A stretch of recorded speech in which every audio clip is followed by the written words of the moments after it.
එක ප්‍රේත ලෝකයක් තියෙනවා. ඒ ප්‍රේත ලෝකේ ස්ත්‍රී පුරුෂ නිමිති ඒ ප්‍රේතයන්ගේ නැහැ.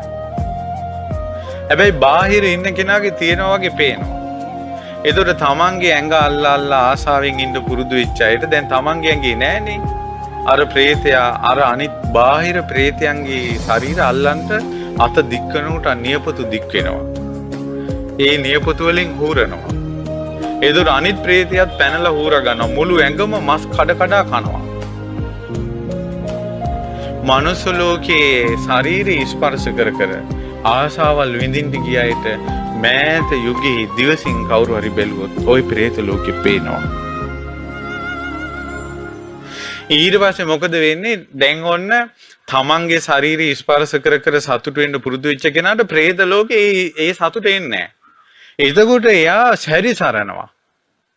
සැරිසරනකොට පින්වත්නි, පින්වත් දරුවනේ, පිරිමින්ගේ කාන්තාවන්ගේ ඇඟෙන් පිට වෙන යම් ජරාවක් තියෙනවා නම් ඒ ජරාවේ ශරීරයෙන් පිටවෙන අපි කියමු ශුක්‍ර ධාතුව කියලා හරි ඒ ගඳ ඒ ප්‍රේතයන්ට යොදුනක් දැනෙනවා. කිලෝමීටර් 10ක් දැනෙනවා. ඒ කෙනා හොයාගෙන එනවා. එතකොට පිරිත් කියන්නේ නැති, දෙමව්පියන්ගේ ආශිර්වාදේ නැති, තුනුරුවන්ට ජීවිතේ පූජා කරපු නැති අර කොල්ලගේ ඇඟ අඳුරක් වගේ පේනවා. බිග් ෂීට් එකකින් ඇඟ පොරවනවා වගේ අර ප්‍රේතයා අරයාගේ ශරීරය බදා ගන්නවා. බදාගෙන එයාත් එක්ක එකතු වෙනවා. එයාට එයාගේ වල් වැඩ නතර කරගන්න බෑ. එයා ඇඟෙන් කරන නරක වැඩ ටික නතර කරගන්න බෑ. දවසට 10-15 වතාව එයා නරක වැඩ කරනවා. ටවුන් එකේ ගියොත් මේ නරක වැඩ මේ টয়ලට් වලට යනවා. টয়ලට් වල ජරා වැඩ කරනවා. ඒ ඔක්කොම කරන්නේ අර බලවේග. ඒ කියන්නේ പ്രേත ලෝකේ ඒවට ආසාවෙන් ඉපදිච්ච එවුන්ට මනුස්ස ලෝකේ ඇඟත් එක්කයි ප්‍රයෝජනට ගන්නෙ. මම කියන්නම් අවුරුදු 16 කොල්ලෙක් ළඟදී ඒ කොල්ලට කණ්ඩ බත් එක කුණු වෙන්න ඕන. බත් කුණු වුණොත් තමයි යා කන්නේ. කුණු වෙච්ච බත් එක විතරයි. බලන්න මිනිස්සයාගේ ඇඟට പ്രേතෙක් ඇවිල්ලා කරන දේ. කුණු වෙච්ච කෑම කන්නේ. මම පින්වත් දරුවනේ ඒ වගේ දේවල් සෑහෙන දැකලා තියෙනවා මේ මිනිස්සුන්ගේ ඇඟවල් වලට ඇවිල්ලා ওই වගේ ප්‍රේතයෝ ඒ ශරීරේ භුක්ති විඳින හැටි. ඒ නිසා අද කාලේ ගොඩාක් කොල්ලන්ට තමන්ගේ ජීවිතේ නරක දේවල් වලින් අත්මුදව ගන්න අමාරු. ඒ ජීවිතත් එක්ක බාහිර බලවේග සෙට් වෙලා ඉන්නවා.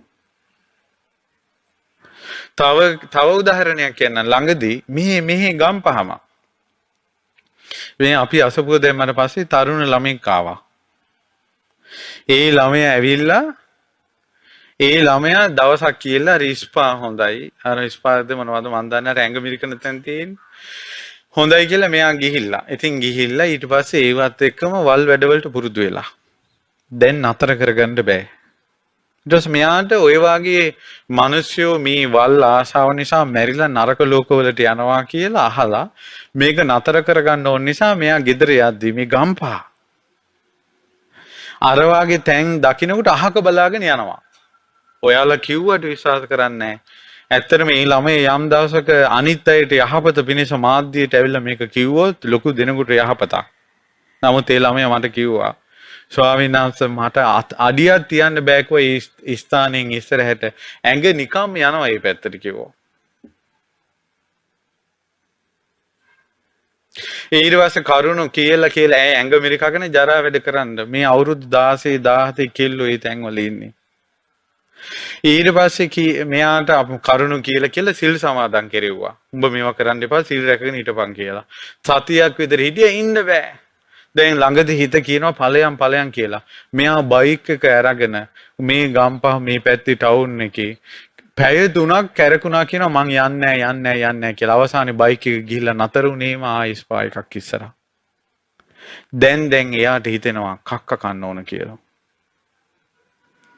කක්ක කන්න ඕන කියලා හරි ආසයි. টয়ලට් එකට ගිහිල්ලා කවුරු හරි දාපු ජරාවක් තිබ්බොත් අත දාලා කන්න හිතෙනවා. hina වෙනව නෙවෙයි. දැන් සමහරට ෆෝන් බලන්ට යොමු වෙච්ච එක ඉවර වෙන්නේ අර වගේ කක්ක ඉවර වෙනවා මේ ජීවිතේම.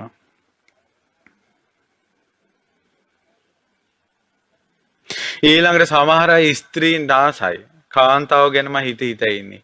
ඊට පස්සේ සිවුරට ආසාවේ කෙනා සිවුරෙම ඉපදුනා නම් සමහරට මේ අය මැරිලා ගිහිල්ලා උපදිනවා ස්ත්‍රීන්ගේම ඔළුවේ උපදිනවා උගුණෙක් වෙලා.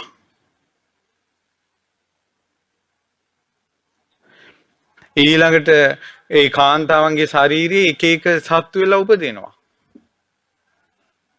ඇයි පින්වත් දරුවනේ අපිට සමහරට බඩ එක කුමක් වෙලා සමහරවට අපිට මල පහ යනකොට මල පහත් එක්ක පණුව යනවනේ දඟලනේ ඔක්කොම ප්‍රාණීන්නේ.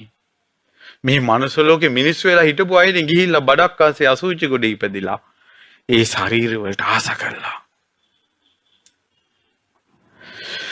මේවත් එක බලනකොට දෙයියනේ මේ වගේ ගැලවිලා දිව්‍ය ලෝකෙකවත් ඉපදෙන්නේ කී දෙනාද?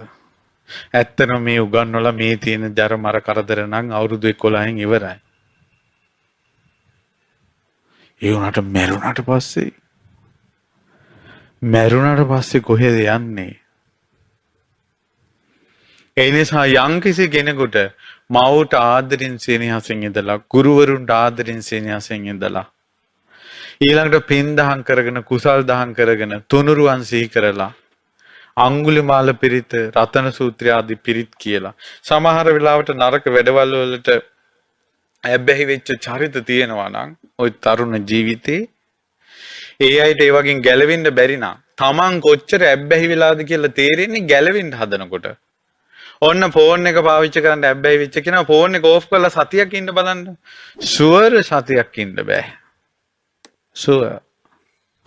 සතියක් ඉන්න බෑ. Facebook එකට ඇබ්බැහි වෙච්ච කෙනා පුළුවන් නම් එක දවසක් ඉන්න පාවිච්චි නොකර. අර පහුගිය දවස්වල Facebook නතර කරපු කාලේ කොල්ලු කියලානේ පිස්සු හැදුනා. ඊළඟට තියෙන සාපේ තමයි බලන්න ගුරු මෑණිවරුනි පියවරුනි මොම් Facebook හදාගෙන Facebook වල ෆ්‍රෙන්ඩ්ලා කරගන්නවනේ ටීචර්ලා සර්ලා. මේ ලෝකේ ධර්මයට ගරු කරන යම් ගුරුවරියක් ඇත්නම් කිසිම දවසක තමන්ගේ දරුවෝ ශිෂ්‍යෝ ෆ්‍රෙන්ඩ්ලා කරගන්න එපා. සාපයක්. ළමයි එක්ක සෙල්ෆියක්වත් ගහන්න එපා. සාපයක්. ශිෂ්‍යෝමයි. වර්තමානයේ පවතින නීතිය ගැන මා දන්නේ නැහැ. නමුත් මන් නම් මගේ ජීවිතේ ගොඩාක් ආසා මට ගහපු සර්ලා ටීචර්ලා ගැන. ඒ අය තමයි මාව හැදුවේ. ඇත්තටම මම ටීචර් සර් කෙනෙක් නම් මේ වෙනකොට මං හිරේ. මොකද මට අපි ගහලා හැදුනේ ගුටි කාලා හැදුනේ අපි. වරද්දක් දැක්කම අපේ අත නිකම් ඉස්සෙනවා.